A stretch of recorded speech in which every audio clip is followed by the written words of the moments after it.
Okay तो recently मैंने अपने घर के लिए एक आरओ खरीदने का सोचा, क्योंकि मैंने ये रिपोर्ट पढ़ी। इंडिया में हर साल लगभग 2 लाख लोग सिर्फ गंदा पानी पीने की वजह से मर जाते हैं और 3.7 करोड़ से ज्यादा लोग बीमार पड़ते हैं। ये ग्लोबल एवरेज से 3 गुना ज्यादा है। और अभी की अगर हम सिचुएशन देखें तो इंडिया में सिर्फ 2% इंडियन घरों के अंदर साफ पीने लायक पानी उनके नल में से निकलता है। अब यहाँ पर आपका एक सवाल हो सकता है कि मेरे घर में तो ऑलरेडी आरओ है, मैं क्यों खरीदूं? तो मेरे घर में भी वही आरओ है जो आपको हर दूसरे इंडियन घर में और हर दूसरी गली की आरओ वाली दुकान के अंदर मिल जाएगा। इनकी प्रॉब्लम यह है कि ये पानी में इंप्योरिटीज के साथ साथ उसके अंदर का सारा मिनरल्स भी खत्म कर देते हैं। और काफी सारी रिसर्च पेपर में ये बताया गया है कि लॉन्ग टर्म तक लो मिनरल और डी मिनरलाइज पानी पीने की वजह से एसिडिटी, बोन जॉइंट्स और कार्डियोवैस्कुलर हेल्थ पर असर पड़ता है। और ऐसी कई सारी बीमारियों का एक बड़ा रीजन पानी है। तो अब क्योंकि मेरे घर में मेरे मम्मी पापा की एज बढ़ रही है और कुछ टाइम में मेरी शादी होने के बाद बच्चे भी हो जाएंगे, तो मुझे रिस्क नहीं लेना था और मुझे अपना ये जेनेरिक आरओ चेंज करके एक अच्छा वाला आरओ अपने घर पे लगवाना था। लेकिन मार्केट में इतने सारे ऑप्शंस देखकर मेरी कंफ्यूजन और बढ़ गई। कोई अपने आरओ में कॉपर लिख रहा है, कोई एल्कलाइन, कोई मिनरल गार्ड, तो कोई टीडीएस कंट्रोलर, और अब तो आरओ स्मार्ट भी हो गए हैं और हर ब्रांड बोलता है कि उनका वाला सबसे बेस्ट है। तो जब मुझे भी कुछ समझ नहीं आया तो मैंने भी YouTube खोला, बहुत सारी वीडियोस देखी, लेकिन एक भी वीडियो मुझे कंक्लूसिव नहीं लगी जो मुझे एक क्लियर आंसर दे सके। और इसीलिए मैं ये वीडियो बना रहा हूं ताकि मैं आपको वो कंक्लूसिव आंसर दे सकूं और मैंने जो आरओ खरीदा है उसके पैसे रिकवर कर सकूं। तो मैंने Amazon पर रेटिंग चेक करी और जो बेस्ट रेटेड थे वो वाले 3 आरओ मंगा लिए। अब इनके बीच कंपैरिजन शुरू करने से पहले मैं आपके आरओ से रिलेटेड कुछ मिथ्स को क्लियर करना चाहता हूं। सबसे पहले मैंने यहाँ पर 3 अलग अलग टीडीएस का पानी लिया है। एक का टीडीएस 50 है, एक का 140 और एक का 320। अब अगर मैं आपसे पूछूं कि इनमें से कौन सा सबसे बेस्ट पानी है, कई लोगों का जवाब होगा 50 वाला, कई लोगों का 320 वाला। लेकिन मैक्सिमम लोगों को यह पता ही नहीं है कि पानी का टीडीएस उसकी क्वालिटी को कभी बताता ही नहीं है। टीडीएस का मतलब है टोटल डिसॉल्व सॉल्वेंट, मतलब पानी के अंदर क्या क्या मिक्स्ड है। अब उसमें अच्छी चीजें भी होती हैं, खराब चीजें भी होती हैं, और इन दोनों को काउंट करके एक टीडीएस नंबर निकल के आता है। लेकिन हमारे इंडिया में एक बहुत बड़ी प्रॉब्लम है, लोगों के घर में पानी का जो इनपुट है वो कंसिस्टेंट नहीं है। कहीं पर म्युनिसिपल पानी आता है, कहीं बोरवेल का, तो कहीं पर हर दूसरे तीसरे दिन टैंकर मंगाना पड़ता है। और इन सारे पानी के अंदर कंटेमिनेंट्स और उनका टीडीएस अलग अलग होता है। तो एक आरओ खरीदने से पहले आपको पता होना चाहिए कि आपके यहाँ पानी कैसा आता है। और उसके लिए एटमबर्ग ने बहुत अच्छा टूल बनाया है। This is not a promotion, अब उसने बनाया तो उसी का नाम लेना पड़ेगा। डिस्क्रिप्शन में मैं आपको उस टूल का लिंक दे दूंगा, वहां पर क्लिक करके आपको बस अपना एरिया पिन कोड डालना है और ये टूल आपके घर के आसपास लगे एटमबर्ग आरओ का डेटा लेगा, जल जीवन मिशन और सीपीसीबी का डेटा उठाकर उनको कंबाइन करके आपके एरिया का पानी कैसा है ये आपको बताएगा। और ना सिर्फ एक टीडीएस नंबर देगा, बल्कि ये भी बताएगा कितने हैवी मेटल्स हैं, कौन सा लिमिट से ऊपर है, कौन सा लिमिट के अंदर है। और ये जानना आपके लिए इसलिए जरूरी है ताकि आप अपने लिए एक सही आरओ ट्रीटमेंट ढूंढ पाओ। अब आज जो हम कंपैरिजन करने वाले हैं उसकी वर्किंग को समझने के लिए आपको ये समझना पड़ेगा कि आरओ सिस्टम काम कैसे करता है। तो सिंपली आपके घर में जो पानी आता है उसमें सबसे पहला स्टेप एक प्री फिल्टर लगाया जाता है। इसी को कई बार सेडिमेंट फिल्टर भी कह देते हैं। इसका काम होता है जितने भी बड़े हैवी मेटल्स हैं, मिट्टी है, धूल है, जो भी पानी के अंदर अलग अलग बड़े बड़े कंटेमिनेंट्स हैं, उनको ये रोक देता है आगे जाने से। इसका फायदा ये होता है कि आगे जो महंगे वाले फिल्टर्स लगे हैं उन तक ये हैवी पार्टिकल नहीं पहुंच पाते और उनकी लाइफ बढ़ जाती है। इसके बाद लगा होता है कार्बन फिल्टर जो पानी में से क्लोरीन, बैड स्मेल और कुछ हार्मफुल केमिकल्स को निकाल देता है। इसके बाद सबसे मेन फिल्टर आता है आरओ मेम्ब्रेन। ये वाटर प्यूरिफायर का सबसे मेन पार्ट होता है। ये इतना बारीक होता है कि बिना प्रेशर के आप इसमें से पानी को आर पार कर ही नहीं सकते। इससे पानी के अंदर का एक्स्ट्रा टीडीएस, हैवी मेटल,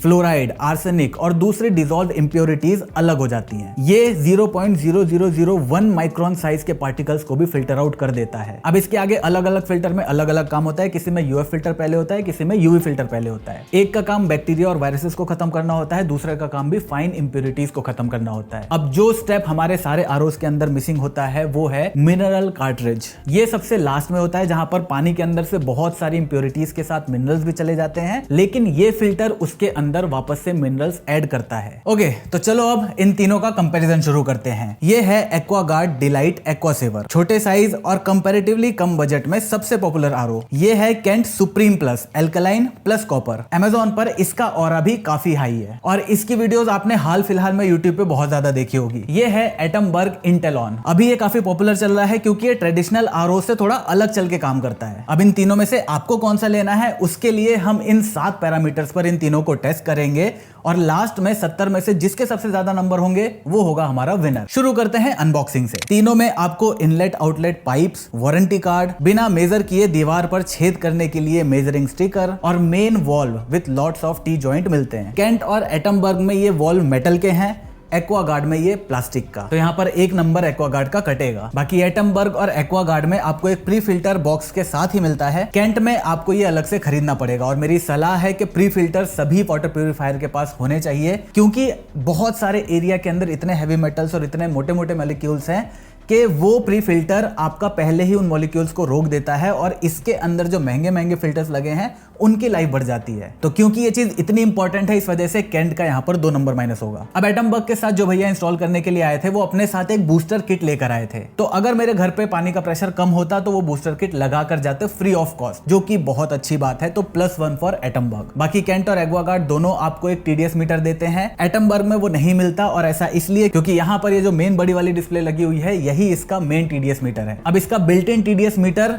ये नॉर्मल वाले से काफी एडवांस है, क्योंकि ये 3 सॉल्यूशंस पर कैलिब्रेटेड है, जबकि ये वाला सिर्फ एक सॉल्यूशन पर होता है। लेकिन क्योंकि हमारे घरों के अंदर मोस्टली यही वाला TDS मीटर रखा हुआ है, तो इन दोनों के अंदर आपको 40% का अंतर मिलेगा। तो जैसे मेरे घर वालों को 120 TDS के आसपास का पानी पीना पसंद है, तो ऐप के अंदर मैंने इसके TDS को 160 के आसपास रखा है। तब जाकर हमारे घर पे जो TDS मीटर रखा है उसके हिसाब से वो 120 TDS का पानी निकाल कर देता है। तो अगर आप ये लेते हो तो आपको ये बात पता होनी चाहिए। बाकी पैकेजिंग और अनबॉक्सिंग एक्सपीरियंस के हिसाब से, क्योंकि एक्वागार्ड के साथ आपको प्री फिल्टर भी मिलता है और इसकी कॉस्ट भी सबसे कम है, तो यहाँ पर इसको 1 पॉइंट एक्स्ट्रा मिल जाएगा। तो इस 1 नंबर के साथ एक्वागार्ड को मिलेंगे 9 आउट ऑफ 10, एटमबर्ग को 1 और प्री फिल्टर ना होने की वजह से केंट को मैं सिर्फ 7.5 आउट ऑफ 10 दूंगा। अनबॉक्स हो गया, अब हमें इन्हें इंस्टॉल करवाना है। तीनों के इंस्टॉलेशन बिल्कुल फ्री है। तीनों में इंस्टॉल करने के लिए जो सामान चाहिए वो सब आपको बॉक्स के अंदर मिल जाता है। केंट और एक्वागार्ड इन दोनों की तरफ से आपको सामने से ही कॉल आएगी। एटमबर्ग के लिए प्रोडक्ट डिलीवर होने के बाद व्हाट्सएप पर आपको एक लिंक आ जाएगी, आप वहां से इंस्टॉलेशन की रिक्वेस्ट डाल सकते हो। अब यहाँ पर मुझे एटमबर्ग की अप्रोच ज्यादा अच्छी लगी, क्योंकि ये मेरे टाइम के हिसाब से काम करेगा। इन दोनों के अंदर आपको कॉल कभी भी आ सकती है और वो लोग थोड़ा प्रेशर डालते हैं कि भाई आप जितनी जल्दी हो सके उतनी जल्दी इंस्टॉल करवा लो उनके टाइम के हिसाब से। अब क्योंकि इंस्टॉलेशन के टाइम पर घर पे पापा भी नहीं थे, मैं भी नहीं था, मम्मी अकेली थी, तो हम भेज नहीं सकते थे। एक बार बात करने पर वो समझ जाते हैं, बट स्टिल वो लोग प्रेशर डालते रहते हैं कि यार करवा लो करवा लो करवा लो। तो एटमबर्ग को +1 यहाँ पर। इसके बाद इंस्टॉलेशन के टाइम में बूस्टर किट सिर्फ एटमबर्ग के साथ आई थी, इन दोनों के साथ ऐसा कोई भी डिवाइस नहीं आया था। बाकी स्टाफ तीनों के ही सपोर्टिव थे, जिसको जहां इंस्टॉल करने के लिए बोला गया उन्होंने आराम से कर दिया। तो इस कैटेगरी में 8 पॉइंट केंट और एक्वागार्ड को, 9 पॉइंट्स एटमबर्ग को because of that extra booster kit. अब इंस्टॉल करने के बाद हम इनकी बिल्ड क्वालिटी देखते हैं। तीनों की ही बाहर का जो प्लास्टिक है उसकी क्वालिटी बहुत ज्यादा सॉलिड है। तीनों का ये जो स्टोरेज टैंक है वो फूड ग्रेड प्लास्टिक से बना है। बाकी वाटर डिस्पेंसर की अगर मैं बात करूं तो मुझे सबसे अच्छा और सबसे जो सॉलिड लगा बिल्ड क्वालिटी वाइज वो मुझे केंट का लगा, क्योंकि काफी अच्छा फील होता है उन दोनों के मुकाबले। लेकिन प्रैक्टिकलिटी की बात करूं तो मुझे एक्वागार्ड और एटमबर्ग का ज्यादा प्रैक्टिकल लगता है। ये देखने में थोड़ा सा फ्लिमजी जरूर लग सकता है और कुछ लोगों को यहाँ पर इंटरनेट पर कंप्लेन करते भी देखा है मैंने, लेकिन आई थिंक वो लोग गलत इस्तेमाल करते हैं। अगर आपके दोनों हाथ बिजी हैं तो मुझे लगता है कि ये वाला जो वाटर डिस्पेंसर है वो ज्यादा प्रैक्टिकल है। लेकिन उसके बावजूद भी क्योंकि लोगों ने इंटरनेट पर शिकायत करी है और ये हल्का सा हिलता भी है, तो 1-1 नंबर इन दोनों के कटेंगे। बाकी डिजाइन की अगर मैं बात करूं तो वहां पर नो डाउट सबसे अच्छा एटमबर्ग ही लगता है। Simple, elegant with a giant display. ये देखने में एक ब्लूटूथ स्पीकर जैसा लगता है और इसका बेस्ट पार्ट ऑब्वियसली ये डिस्प्ले है। यहाँ पानी का रियल टाइम TDS दिखता रहेगा, पानी भर रहा है तो उसका एक एनिमेशन चलता रहेगा, फुल होने पर ये फुल लिखा हुआ आ जाएगा और कोई सर्विस आने वाली होगी तो उसका अलर्ट भी आपको इसी डिस्प्ले पर दिख जाएगा। तो ये चीज कूल दिखने के साथ साथ बहुत ही प्रैक्टिकल भी है। डिजाइन वाइज एक्वागार्ड भी मुझे बहुत सही लगता है, मिनिमल है, एलिगेंट ये भी है। लेकिन केंट का डिजाइन वही जो पिछले 7-8 सालों से RO का डिजाइन चलता आ रहा है वैसा ही है। एक्वागार्ड और एटमबर्ग का जो इनलेट आउटलेट पाइप है वो पीछे के साइड है, जिसकी वजह से इसका इंस्टॉलेशन काफी क्लीन दिखता है। केंट में ये चीज साइड में दी हुई है, जिसकी वजह से इंस्टॉल होने के बाद ये उतना क्लीन नहीं दिखता। एक्वागार्ड का टैंक ओपन हो जाता है, ये अच्छी चीज भी है, बुरी चीज भी। अच्छी इसलिए क्योंकि आप इसे खोल के आराम से साफ कर सकते हो, और बुरी इसलिए क्योंकि ये वेदर सीलिंग प्रोटेक्टेड नहीं है, तो इसकी वजह से इसमें माइक्रोबैक्टीरिया जा सकते हैं। बाकी पानी डिस्पेंस करने का रेट तीनों का ही सेम है। इस 2 लीटर की बोतल को भरने में ये तीनों इतना टाइम लेते हैं। हैं। तो इस कैटेगरी में क्योंकि कैंट ने डिजाइन पर बहुत ज्यादा काम नहीं करा तो 7.5। एक्वागार्ड का जो स्टोरेज टैंक है वो ओपन हो जाता है, जो मुझे उतना सही नहीं लगा, तो 8 आउट ऑफ 10। एटम बग को मैं इजीली 9 दे सकता था, लेकिन क्योंकि ये हल्का सा विगल करता है तो 8.5 आउट ऑफ 10। चलो ये सारी बातें वो थी जो इंपॉर्टेंट तो थी, लेकिन जो सबसे इंपॉर्टेंट चीज आती है एक वाटर प्यूरिफायर में वो है प्यूरिफिकेशन। तो ये तीनों आरओ कैसे फिल्ट्रेशन करते हैं वो देखते हैं। कैंट का प्रोसेस वही है जो पिछले कई सालों से यूज होता आ रहा है। इसमें सबसे पहले एक एक्टिवेटेड कार्बन है जो बहुत सारी इंप्योरिटीज को रोक लेता है। उसके बाद आरओ मेम्ब्रेन के थ्रू पानी जाता है, फिर यूएफ के साथ टीडीएस कंट्रोलर का एक रूट आता है अगर आपको टीडीएस को चेंज करना है तो। इसके बाद पानी स्टोरेज टैंक में जाने से पहले एक कार्बन और एल्कलाइजर कार्ट्रिज से होकर जाता है, जिससे उसके अंदर मिनरल्स वापस से ऐड करे जाते हैं। स्टोरेज टैंक के अंदर यूवी लाइट लगी हुई है जो माइक्रोबैक्टीरिया को ग्रो करने से रोकता है। अब ये एक्वागार्ड भी एक always on RO water purifier ही है। इनकी वेबसाइट पर लिखा है ये 9 स्टेजेस में वाटर को प्यूरिफाई करता है, लेकिन मुझे ये थोड़ा गिमिकी लगा क्योंकि अगर आप ध्यान से 2nd, 4th और 8th स्टेज को देखोगे तो वो बस ऐसे से ही दे रखे हैं। और यहाँ मेरे दोस्त के पास सेम यही वाला मॉडल है। मैंने उससे पूछा था तो इसका जो मिनरलाइजर है, जो मिनरल्स ऐड करता है वापस से, वो हर 3-4 हजार लीटर के बाद अपनी एफिशिएंसी को थोड़ा सा कम कर देता है। तो वो पूरे साल तो नहीं ही चल पाता, जिसका मतलब 8-9 महीने के बाद ये पानी के अंदर मिनरल्स ऐड करने ऑलमोस्ट बंद कर देता है। इसके साथ इसमें कोई अल्कलाइन कार्ट्रिज भी नहीं है, इन दोनों के अंदर है, तो 1 नंबर यहाँ पर इसके कम होंगे। अब इस एटम बग के वाटर प्यूरिफिकेशन का अप्रोच बिल्कुल अलग है। ये अडेप्टिव फिल्ट्रेशन करता है। सपोज 1 महीने आपके घर में म्युनिसिपल का पानी आया, नेक्स्ट मंथ बोरवेल का पानी आप यूज कर रहे हो, और कभी कभी सिचुएशन ऐसी हो जाती है स्पेशली गर्मियों के अंदर कि बड़ी बड़ी हाईराइज सोसाइटीज को भी ऐसे टैंकर में पानी मंगवाना पड़ता है। अब इन सारे अलग अलग सोर्सेज ऑफ वाटर को जरूरी नहीं कि आरओ ट्रीटमेंट की ही जरूरत हो, क्योंकि जब आरओ बिना मतलब के चलता है तो उससे 3 प्रॉब्लम होती हैं। पहला, जब पानी आरओ मेम्ब्रेन से पास होगा तो वो इंप्योरिटीज के साथ मिनरल्स को भी रोक देता है। दूसरा, हमेशा चलते रहने की वजह से उसकी लाइफ भी कम हो जाती है। तीसरा, आप हर वाटर प्यूरिफायर से बाहर निकलता हुआ ये पानी देखते होंगे, ये वही पानी है जो आरओ मेम्ब्रेन को पास नहीं कर पाया है, विच मींस आरओ ऑन रहेगा तो ये पानी का वेस्टेज भी ऑन रहेगा। और यहीं पर एटम बग थोड़ा सा अलग काम करता है। ये इनकमिंग वाटर के टीडीएस को एनालाइज करता है और उसके बाद डिसाइड करता है कि आरओ का यूज करना है या नहीं करना। जैसे अगर आपके पानी का सोर्स का टीडीएस 300 से कम है तो उसे आरओ की जरूरत नहीं है, वो यूएफ और यूवी के थ्रू आराम से फिल्टर आउट किया जा सकता है। और अगर पानी के सोर्स का टीडीएस ज्यादा है, उसमें हैवी मेटल्स ज्यादा है, तो ऑब्वियसली फिर ये यूवी प्लस आरओ का यूज करना शुरू कर देगा। तो आज भी इंडियन घरों में कई जगहों पर जो पानी आता है उसका टीडीएस थोड़ा कम होता है। वहां पर अगर हम ऐसा वाटर प्यूरिफायर लगाकर रखेंगे तो डेफिनेटली पानी की वेस्टेज को हम बहुत ज्यादा बचा सकते हैं, क्योंकि जो गवर्नमेंट और अमीर लोग हैं ये डेटा सेंटर्स और इथेनॉल बनाने के लिए पानी को कंप्लीटली वेस्ट करते जा रहे हैं, तो जो करना है वो हमें ही करना पड़ेगा। अब वाटर वेस्टेज की बात हो रही है तो एक आरओ के लिए ये भी एक बहुत इंपॉर्टेंट फैक्टर होता है, तो उसको भी देख लेते हैं। कैंट और एक्वागार्ड क्लेम करते हैं कि इनकी वाटर रिकवरी 40% है, एटम बग क्लेम करता है 50%। अब ये 40-50% रिकवरी रेट का मतलब ये है कि कैंट और एक्वागार्ड से अगर 10 लीटर पानी का प्रोसेस हुआ टोटल, तो 4 लीटर ये अपने टैंक में डालेंगे, 6 लीटर पानी वेस्ट में चला जाएगा। एटम बग 5 लीटर टैंक में डालेगा और 5 लीटर ही इसका वेस्ट होगा। लेकिन ये तो कंपनी का क्लेम है, हमने अपने हिसाब से भी टेस्टिंग करी। मैंने तीनों को पूरा खाली करा, उसके बाद इनका फुल टैंक करा। याद रखना एक्वागार्ड का जो स्टोरेज टैंक है वो 6 लीटर का है, इन दोनों का 8-8 लीटर का। एक्वागार्ड फुल होने के बाद 6 लीटर पानी उसने टैंक में डाला, तो उसके लिए उसने 10.5 लीटर पानी वेस्ट किया। और अगर हम 40% के हिसाब से देखें तो इसे 9 लीटर ही वेस्ट करना चाहिए था। ऐसे ही कैंट ने 8 लीटर पानी को फिल्टर करने के लिए 15 लीटर पानी वेस्ट करा। 40% के हिसाब से इसे 12 लीटर वेस्ट करना चाहिए था। एटम बग ने 9 लीटर पानी वेस्ट करा, 50% के हिसाब से इसे भी 8 लीटर करना चाहिए था। तो तीनों ने अपने क्लेम वाटर रिकवरी रेट के हिसाब से थोड़ा सा ज्यादा पानी वेस्ट करा है। एटम बग का सबसे कम है, कैंट का सबसे ज्यादा। तो क्योंकि एटम बग ने सबसे कम पानी वेस्ट करा और ऐसे इलाकों पर जहां पर 300 से कम टीडीएस का पानी आता है वहां पर तो ये 0 पानी का वेस्टेज करेगा, इस वजह से +1 टू एटम बग। और इसी के साथ इस नई अप्रोच के लिए मैं इसे दूंगा टोटल 9.5 आउट ऑफ 10। 8.5 कैंट को, क्योंकि उसके अंदर अल्कलाइन कार्ट्रिज है और इसका जो मिनरलाइजर कार्ट्रिज भी है वो भी पूरे साल तक आराम से चल जाता है। और एक्वागार्ड को प्राइसिंग इसकी क्योंकि थोड़ी सी कम है, इस वजह से मैं सिर्फ 8 नंबर दूंगा। अगर इसकी प्राइसिंग ज्यादा होती तो मैं इसे 7 नंबर देता। अब बात करते हैं इनके कैपेसिटी और फीचर्स की। मैंने ऑलरेडी बता दिया है, एटम बग और कैंट 8-8 लीटर पानी स्टोर करते हैं, एक्वागार्ड 6 लीटर। और ये कैपेसिटी तब ज्यादा ध्यान में रखनी है आपको अगर आपके घर में लाइट बहुत ज्यादा जाती है। अगर लाइट उतनी नहीं जाती तो टैंक कैपेसिटी से बहुत ज्यादा फर्क नहीं पड़ना चाहिए। चलो अब देखते हैं कौन सा टैंक कितनी देर में फुल होता है। एक्वागार्ड क्योंकि सबसे छोटा टैंक है तो 11 मिनट 29 सेकंड में फुल हो जाता है। कैंट 18 मिनट में और एटम बग 14 मिनट 41 सेकंड में फुल होता है। अब इन तीनों की वाटर वाटर फिलिंग कैपेसिटी जितना ये क्लेम करते हैं उससे थोड़ी सी ज्यादा है, और ये कंप्लीटली आपके पानी के टीडीएस के ऊपर भी डिपेंड करता है, तो आपके लिए थोड़ा कम ज्यादा हो सकता है, लेकिन ये अच्छी बात है। बाकी जो एक्स्ट्रा फीचर्स की अगर मैं बात करूं तो इन दोनों के अंदर कुछ भी नहीं आता। एटमबर्ग में आपको प्रॉपर ऐप का सपोर्ट मिलता है, जहां पर आपको फिल्टर की लाइफ कितनी बची है वो दिखेगा,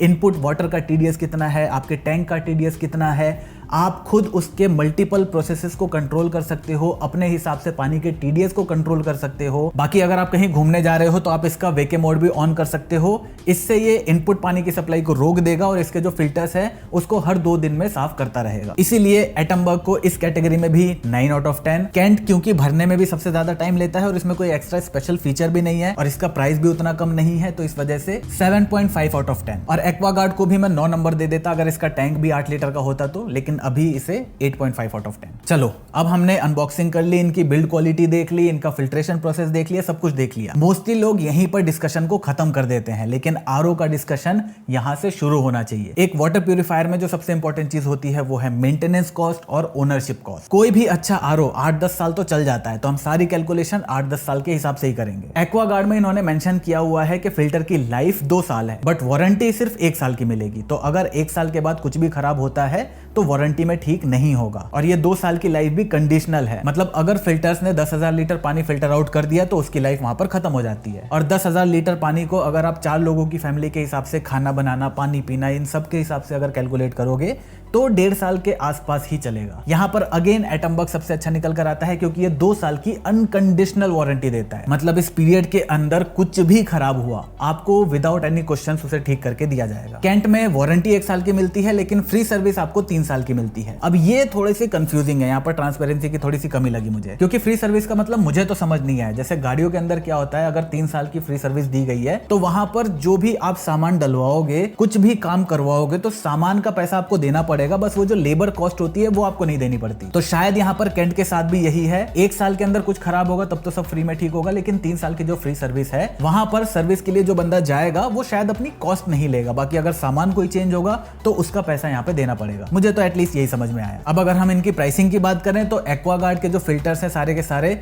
वो हर 2 साल में चेंज होंगे, ऐसा वो कहता है, लेकिन जैसा कि मैंने कैलकुलेशन के हिसाब से भी समझा दिया, 2 साल लाइफ उसकी नहीं चलेगी अगर घर में 4 लोग भी हैं, क्योंकि 10,000 लीटर के बाद वो चेंज करने के लिए बोल देते हैं। और अगर आप जब सारे फिल्टर्स चेंज करोगे तो एक्वागार्ड में टोटल प्राइसिंग 6,000 आती है। तो अगर हम हर 1.5 साल के हिसाब से भी मान ले तो 6,000 रुपए थोड़ा सा ज्यादा हो जाता है। कैंट के लिए यहाँ पर कोई प्राइसिंग मुझे मिली नहीं। यहाँ पर एक फिल्टर की लिस्ट जरूर है, लेकिन इस वाले के अंदर कौन सा फिल्टर लगेगा मुझे नहीं पता, और इन फिल्टर की प्राइसेस 4 से 5,000 रुपए तक वेरी करती है, और वो हर साल आपको चेंज कराना। एटमबर्ग अगेन यहाँ पर थोड़ी सी ट्रांसपेरेंसी दिखाता है, इन्होंने अपनी वेबसाइट पर सारे फिल्टर्स के प्राइसिंग डाल रखी है, और जैसा कि उन्होंने बोला अनकंडीशनल 2 साल की वारंटी है और चेंज होने के बाद अगेन 2 साल की हो जाती है। तो अगर उससे पहले आपके ऐप के अंदर दिखाने लगा कि भाई आपका फिल्टर खराब हो गया है तो एटमबर्ग उसे फ्री में चेंज करके देगा। और अगर वर्स्ट से वर्स्ट सिचुएशन के अंदर आपको 2 साल के बाद सारे फिल्टर्स एक साथ चेंज कराने पड़ जाते हैं तो वहां पर भी आपको मैक्सिमम 4,000 रुपए देने पड़ेंगे। तो हर 2 साल में 4,000 रुपए एक बहुत ही रीजनेबल प्राइस लगता है। तो अगर इसी प्राइसिंग के हिसाब से हम लॉन्ग टर्म का एस्टिमेट निकाल कर चलें तो कैंट और एक्वागार्ड अराउंड 20 से 30,000 रुपए आपका कॉस्ट करेगा। एटमबर्ग आपका 9 से 12-13,000 रुपए मैक्सिमम जाएगा। रही बात आफ्टर सेल सर्विस की, तो इन तीनों की सर्विस बहुत अच्छी है, बहुत सारे पिन कोड्स पर आपको ये अवेलेबल हो जाएगा, लेकिन स्टिल मैं आपको रिकमेंड करूंगा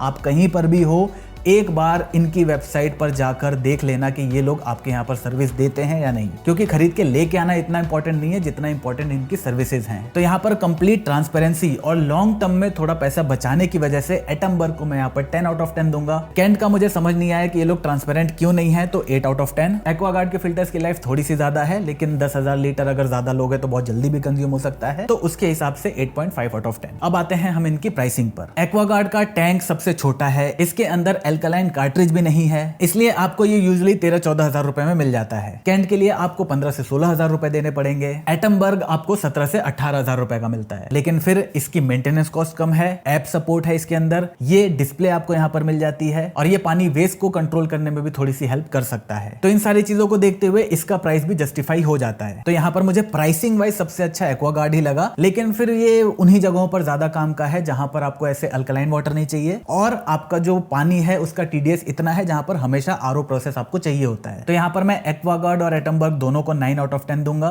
कैंट कुछ भी ऐसा नया नहीं कर रहा है, इसका डिजाइन भी कुछ नया नहीं है, फिर भी ये 15-16 हजार रुपए कॉस्ट कर रहा है, तो इस वजह से मैं इसे 7 ही दूंगा। तो ये रहा हमारा रिजल्ट और यहाँ पर क्लियर विनर है एटमबर्ग इंटेलॉन, और मेरे हिसाब से ये डिजर्विंग भी है। मेरे घर में यही लगने वाला है। हाँ, स्टार्टिंग में थोड़ा महंगा पड़ा है, लेकिन over the period of time ये अपने पैसे को रिकवर कर देगा। बाकी कम पैसे में आपको काम चलाना है तो एक्वागार्ड भी आपका काम कर देगा। बाकी कैंट वाले को मैं रिकमेंड नहीं करूंगा।